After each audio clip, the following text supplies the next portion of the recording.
Alhamdulillah alladzi arsala rasulahu bil huda wa dinil haq liyudhhirahu 'alad din kulli wa kafa billahi syahida. Asyhadu an la ilaha illallah wahdahu la syarikalah wa asyhadu anna Muhammadan abduhu wa rasuluh alladzi la nabiyya ba'da. Alhamdulillah, ikhwatu fillah, segala puji bagi Allah dan syukur senantiasa kita panjatkan padanya. Pada hari ini kita akan melanjutkan pelajaran dari pokok-pokok keimanan yang membahas iman kepada para rasul Allah Subhanahu wa taala.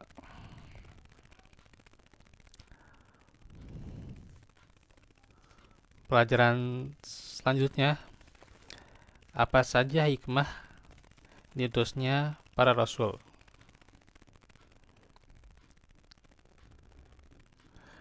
Di dalam surah Ar-Rum ayat 47, Allah Ta'ala firman, "Walaqad arsalna min qablika rusulan ila qaumihim faja'uhum bil bayyinati fantaqamna minal ladina ajramu."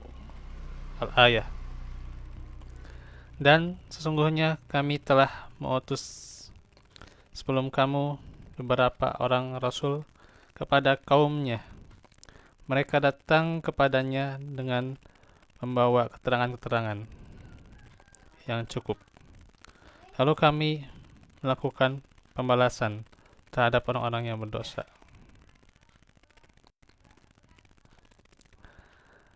Di surah Ar-Rum ini terdapat hiburan ya untuk hamba dan khusus terhadap Rasulnya Nabi Muhammad SAW, bahwa jika ia didustakan oleh kebanyakan orang dari kalangan kaumnya, sesungguhnya para Rasul terdahulu juga itu mengalami nasib yang sama ya, gitu. Banyak yang diantara mereka didustakan ya. Jadi jangan berkecil hati ya. Padahal mereka telah menyampaikan kepada umatnya masing-masing bukti-bukti yang jelas yang membenarkan kerasulan mereka. Tapi pada akhirnya Allah menimpakan balasannya kepada orang-orang yang mendustakan para rasul dan orang-orang yang menentang mereka, serta menyelamatkan orang-orang yang beriman kepada mereka. Lanjutannya, wa kana haqqan alaina nasrul mu'minin. Dan kami selalu berkewajiban menolong orang-orang yang beriman.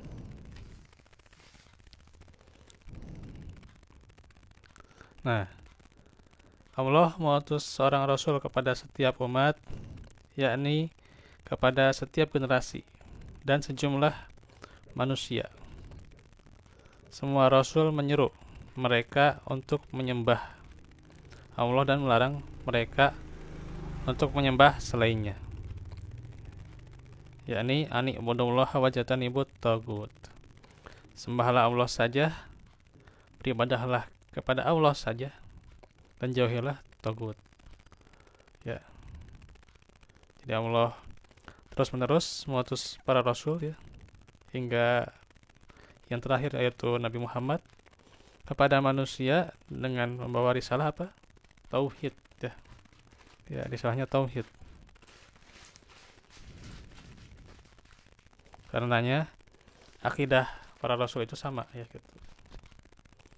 Yang berbeda itu adalah syariat atau cara ibadahnya. Ya, cara menyampaikan ya beda setiap para nabi juga ya. Tapi yang lebih khusus pada caranya adalah yang berbeda kaifiat ibadahnya, tata caranya ya. Ya.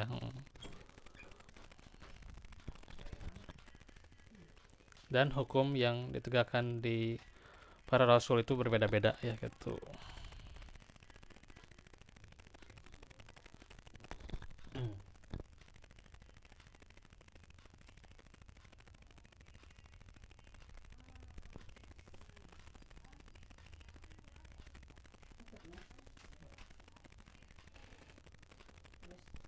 Nah, sedak sedangkan sedangkan saat itu ya.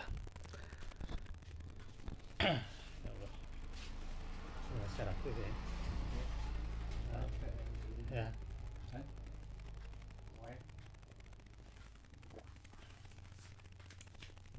makanya ini pedes nih. Tenggorokan udah ini.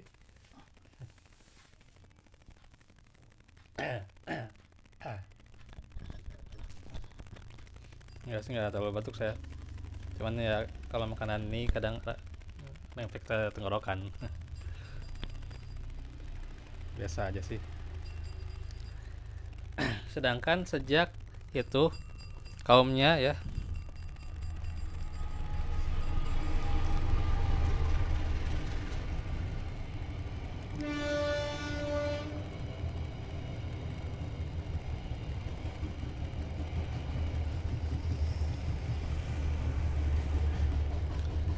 para nabi itu adanya kemusyrikan ya, kemusyrikan di kaumnya para nabi, di kalangan Bani Adam ya, yaitu keturunan Bani Adam, itu berarti keturunan anak Adam ya. Sejak kaumnya Nabi Nuh ya, nah itu awal mula kesyirikan itu ya, gambar-gambar berhala itu ya, itu di zaman Nabi Nuh alaihissalam. Adalah rasul yang mula-mula diutus oleh Allah kepada penduduk bumi ya. Ini dikatakan oleh Ibnu Katsir. Lalu diakhiri oleh Nabi Muhammad SAW yang seruannya mencakup semua lapisan manusia dan jin di belahan timur dan di belahan barat bumi. Semua rasul Allah menyerukan hal yang sama, seperti yang disebutkan oleh Allah melalui firman-Nya, "Wa ma arsalna min qablika min rasulin illa nuhi ilaih anhu la ilaha illa ana fa'budun." Dan kami tidak mengutus seorang rasul pun sebelum kamu, melainkan kami wahyukan kepadanya bahwasanya tidak ada ilah yang berhak disembah melainkan aku, maka sembahlah oleh kalian akan aku. Al-Anbiya ayat 25. Dan juga di ayat yang lain, was'al man arsalna min qablika mir rusulina aja'alna min dunir rahmani alihata yu'badun. Dan tanyakanlah kepada rasul-rasul yang telah kami utus sebelum kamu, adakah kami menentukan Tuhan-Tuhan untuk disembah selain Allah yang Maha Pemurah?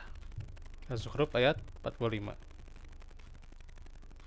Ini kita masih bacakan dulu dari mukadimahnya ya. Nanti ada perincian.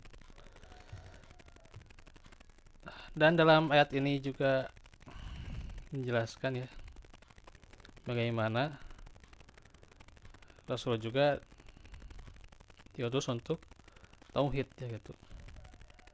Nah, Allah firman juga, ini udah kita hafal ya, walaqad ba'atna fi kulli ummatin rasulan an i'budullaha wajtanibut taghut ya gitu. Oh, itu yang tadi ya dibacakan. Apa itu ibadah? Nah, ini ya. Ya kita sering itu ya mengatakan ya sholat itu ibadah, zikir itu ibadah, baca Quran itu ibadah gitu ya gitu. Mencari nafkah ibadah gitu ya. Apalagi yang ibadah gitu ya. Sedekah adalah ibadah juga gitu ya. Jadi banyak gitu ya yang menjadikan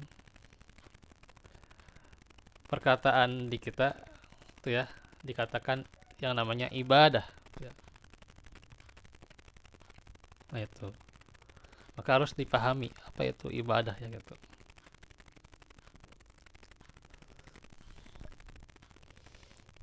Tapi kalau nanti pembagian ibadahnya nanti aja itu mah ya. agak panjang gitu ya. Ini mah kita nggak ngebahas fikih ya, nggak, lebih kepada tauhid ya gitu. Ibadah itu penghambaan diri kepada Allah Ta'ala dengan menaati segala perintahnya dan menjauhi segala larangannya, sebagaimana yang telah disampaikan oleh Rasulullah SAW. Jadi hakikat ibadah itu ya ketaatan ya. Orang yang berniat itu sebagai perbuatan yang taat ya, maka itu adalah ibadah ya. Sholat itu nilainya ketaatan, saum, zikir yaitu ketaatan gitu. Ubudiyah ya, gitu. Mencari nafkah juga kan ketaatan ya. Ketaatan ya, karena itu juga merupakan perintah Allah pula ya gitu, perintah Allah juga. Bersedekah juga itu adalah ketaatan karena itu perintah Allah juga ya gitu. Berzakat dan sebagainya ya gitu. Adapun tentunya berkaitan dengan Allah ya gitu, pola juga dengan manusia itu juga dikatakan ibadah ya, dikatakan ibadah juga karena kan itu berbuat baik pada manusia ya. Wa qulu linnasi husna ya gitu kan, perintah kan, wa qulu linnasi husna, berarti itu juga ibadah ya. Jadi semua yang nilainya ketaatan itu ibadah. Maka ya bisa disebut ya setiap 24 jam tuh ya, atau lah jangan 24 jam lah, setiap detik lah ya. Karena kita terselingin dengan tidur ya. Setiap detik kita itu pasti ibadah ya gitu. Ya, makannya jadi ibadah, minumnya jadi ibadah, aktivitasnya jadi ibadah. Maka saat itu pula ketika tidurnya juga diniatkan untuk istirahat dan nantinya bisa sholat malam, nah itu juga jadi ibadah ya gitu. Bukan hanya tidur, hanya istirahat saja ya gitu, tapi ada niat untuk ibadah ya.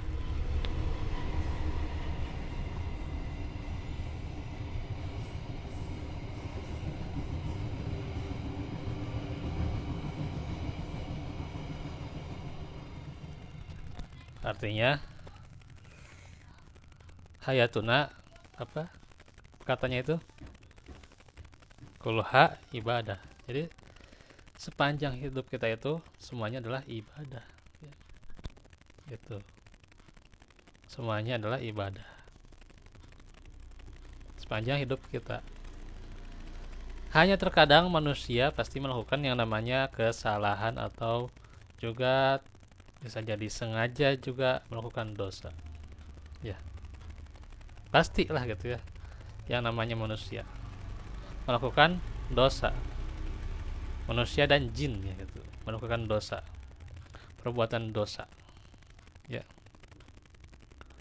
Nah, dosa itulah yang menyimpang dari ajaran Nabi itu ya gitu. Jadi saya baca sebuah ini apa, waktu saya kerja di komputer tuh ya, agak lupa lagi nih. Orang yang punya lisan yang jelek ya gitu, maka di tulisan itu teh siap-siaplah menerima su'ul khotimah gitulah kalau nggak salah lah gitu ya. Itulah kesimpulannya lah gitu. Berarti kan ini lisan saja itu ya yang jelek ya, itu merupakan sebuah penyimpangan dari ajaran Rasul. Itu lisan ya, kadang kita mah dengan ucapan saja ngomong kieu lah gitu, ngomong kitulah gitu ya gitu. Ternyata lisan itu juga bisa berbahaya gitu ya. Ya kita sudah mengkaji bagaimana kajian akhlak kita ya kemarin, bahaya lisan itu kan melalui 7 sampai 8 pertemuan kalau nggak salah ya. Itu kan walaupun lisan itu ya terkadang diucapkan ya gampang gitu ya gitu. Apalagi ketika lagi ngambek.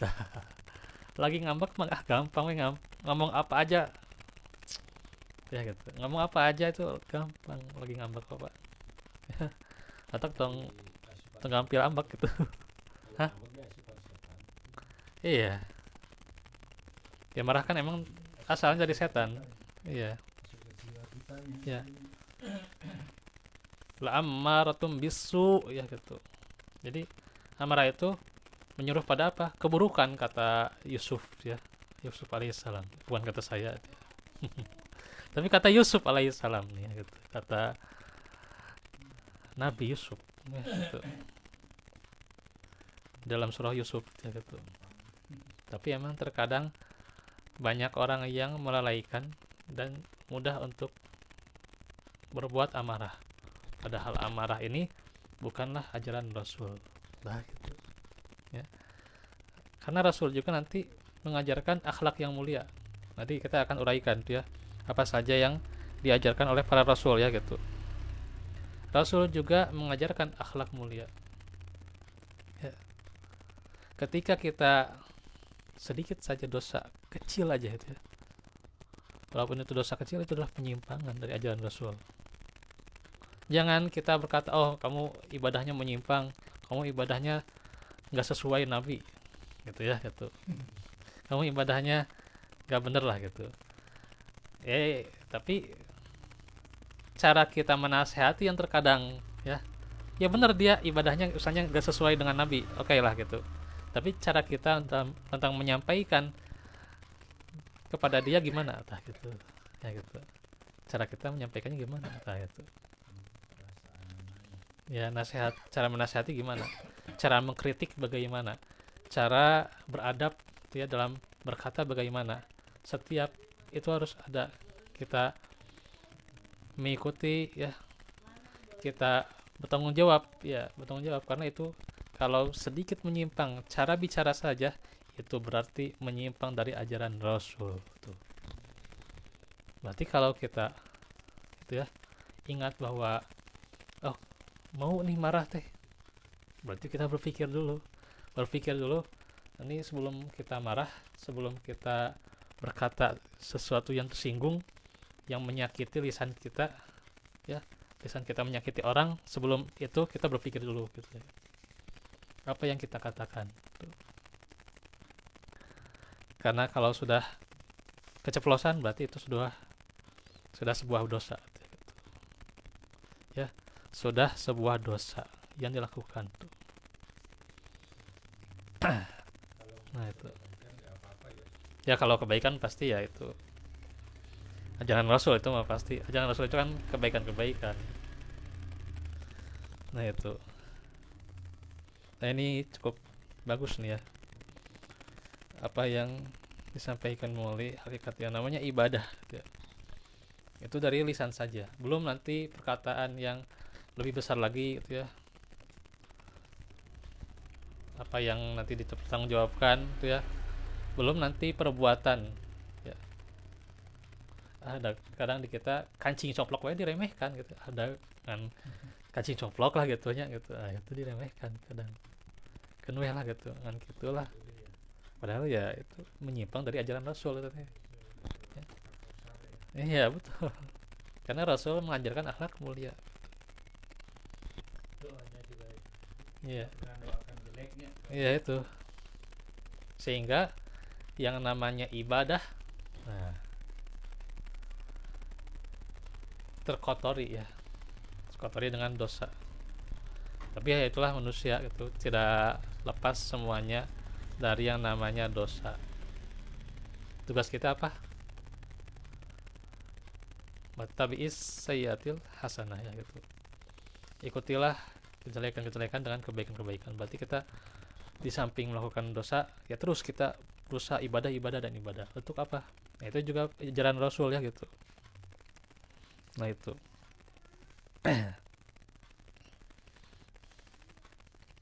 Jadi itulah hakikat agama Islam itu kan gampang ya gitu.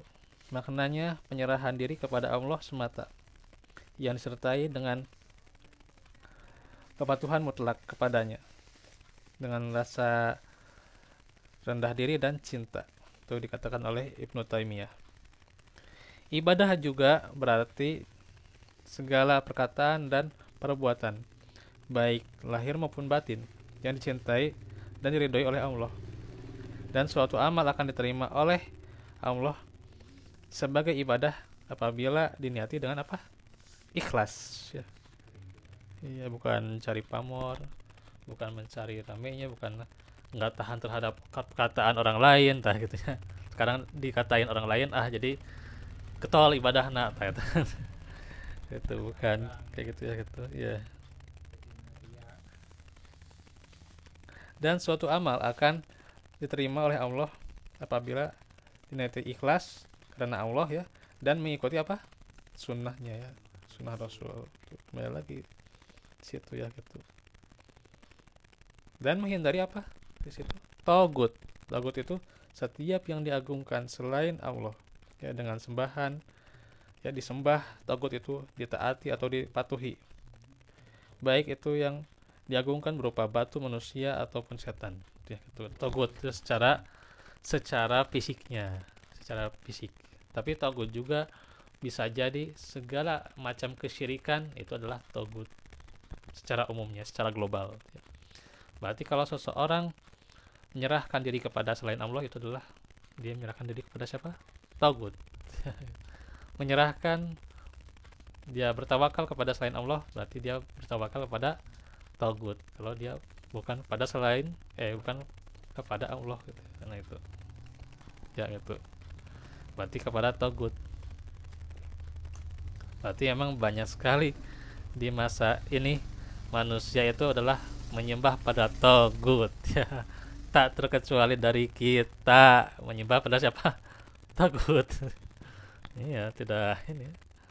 Ya, contohlah terhadap kekhawatiran yang terjadi, ujian yang terjadi, terkadang kita itu ya khawatir dan lupa akan penyerahan pada siapa? Pada Allah.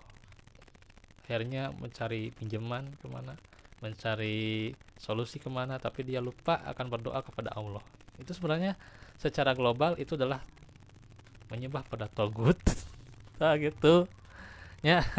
Menyembah pada togut itu secara global ya gitu ya, walaupun tentunya beda lah kesyirikannya, itu kesyirikannya modelnya gitu ya, tidak mengeluarkan dari Islam, cuma ya beda.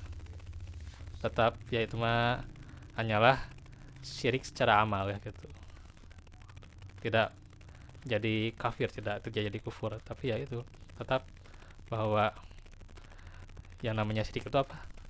Simpelnya menduakan Allah, itu namanya syirik. Menduakan Allah.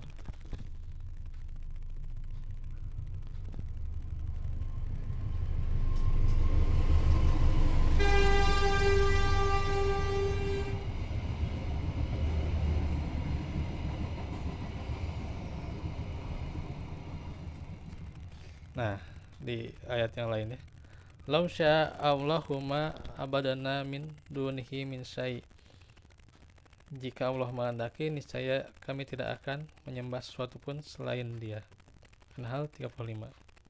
Allah telah melarang mereka berbuat hal itu melalui lisan rasul-rasulnya, ya, berbuat kesyirikan. Ada larangan yang namanya berbuat syirik ya gitu. Itu disampaikan oleh lisan para rasul ya gitu. Nah itu, ini agak panjang sebenarnya ya mukadimahnya. Dan juga Allah telah memberitakan bahwa Dia mengingkari perbuatan mereka dengan menimpakan siksaan kepada mereka di dunia. Ya, bisa jadi di dunia disiksa. Sebagaimana umatnya para rasul ya, Nabi Nuh, umatnya bagaimana disiksa, Nabi Hud juga kaumnya disiksa, Nabi Sholih ya gitu, kaumnya juga disiksa ya. Syuaib ya gitu, kaumnya disiksa juga gitu ya, dan seterusnya gitu ya. Ya emang sudah digariskan juga, sudah ditakdirkan juga, itu pasti akan mengalami yang namanya azab itu. Cuman ya memang wasilahnya saat itu juga memang Nabi Nuh berdoa ya agar umatnya mendapat azab ya. Ya itu mah wasilah gitu ya. Dah ikatnya mah apa Nabi Nuh sedikit pisan, cuman belasan Pak. Puluhan tahun ya. Iya, 950 tahun Nabi Nuh. 50 tahun. 950 Ini dakwahnya berapa? 950 Dua muridnya. cuman belasan, ya belasan, sedikit pisan Pak.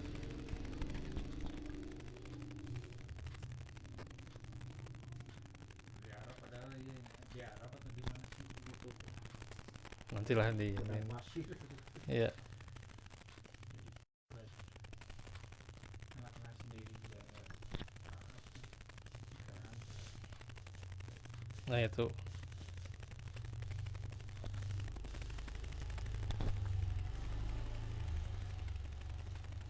ini agak panjang juga mukadimahnya ya, nanti rinciannya belum nih. Sedikit lagi aja ya, kita lewatin beberapa ini bahasannya. Jadi pasti ada yang namanya azab di dunia. Dan di zaman Nabi Muhammad juga, ya walaupun tidak diazab dengan azab yang sangat keras seperti azab di zaman nabi sebelumnya ya gitu. Nah, kita minimal misalnya diberikan musibah ya, berupa kemiskinan misalnya, misal tuh ya, atau kematian saudara kita atau kematian dari keluarga kita, itu belum musibah juga ya. Tapi ada yang pula lebih lagi musibahnya daripada kita ya. Nah, ini harus kita pikirkan adalah yang lebih daripada kita. Jangan kita seolah-olah menerima musibah seolah-olah kita musibahnya paling berat gitu, enggak gitu ya. Justru ada musibah yang diderita oleh saudara kita yang lebih berat lagi gitu ya. Nah itu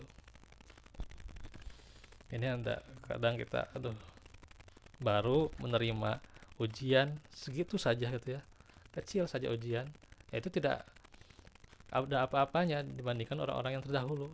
Dibandingkan ujian para nabi dan rasul, nggak ada apa-apanya sebenarnya ujian kita. Apa yang kita dapatkan pada saat ini tidak ada apa-apanya dibandingkan ujian nabi dan rasul. So gitu ya. Gitu.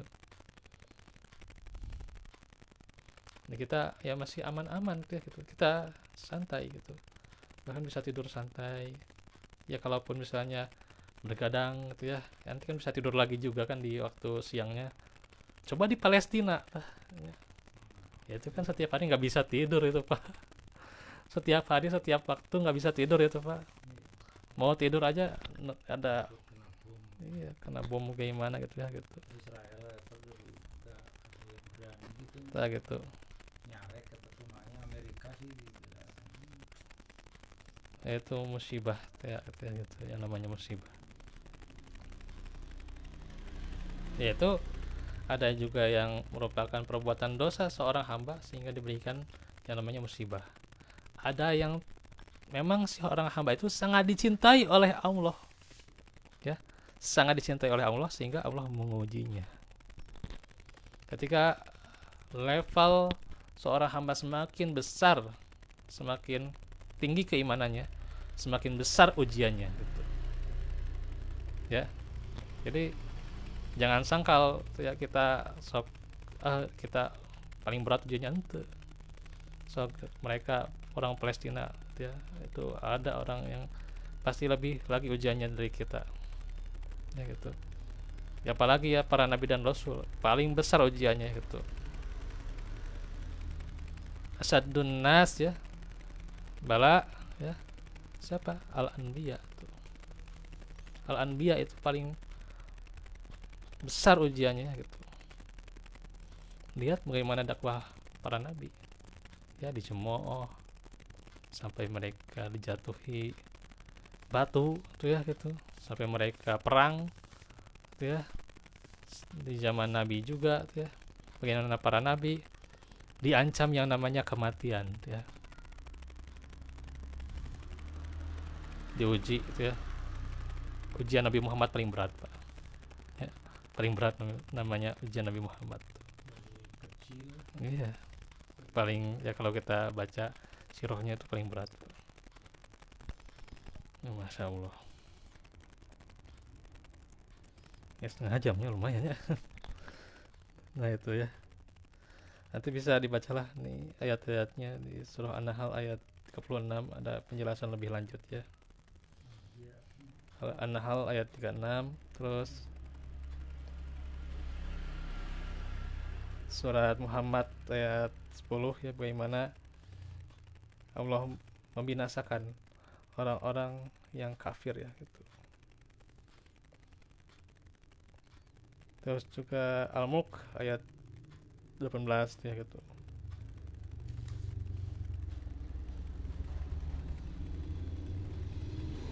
Dan juga Yunus, nah, ayat Yunus nih, surat Yunus ayat 96 97 ya gitu. Jadi memang ini intinya adalah ya, perintah bertauhid ya gitu. Hikmah diutusnya Rasul itu sebenarnya bertauhid. Nah, dari situ nanti tauhid itu ada rincian-rinciannya bagaimana penjelasan selanjutnya. Itulah dari mukadimah. Ini sebenarnya sudah saya sampaikan di khutbah Jumat ya, cuman udah lama gitu, udah lama, dan waktu itu emang belum di video seperti inilah gitu ya. Dan ya saat ini juga emang dibuka kembali itu ya lembaran ini gitu ya. Ya agak ini juga itu ya, karena yang namanya lembaran lama juga ya gitu. Ya tulisan saya yang sudah lama gitu ya gitu. Nah ini mudah-mudahan jadi pelajaran ya. Barakallahu fikum.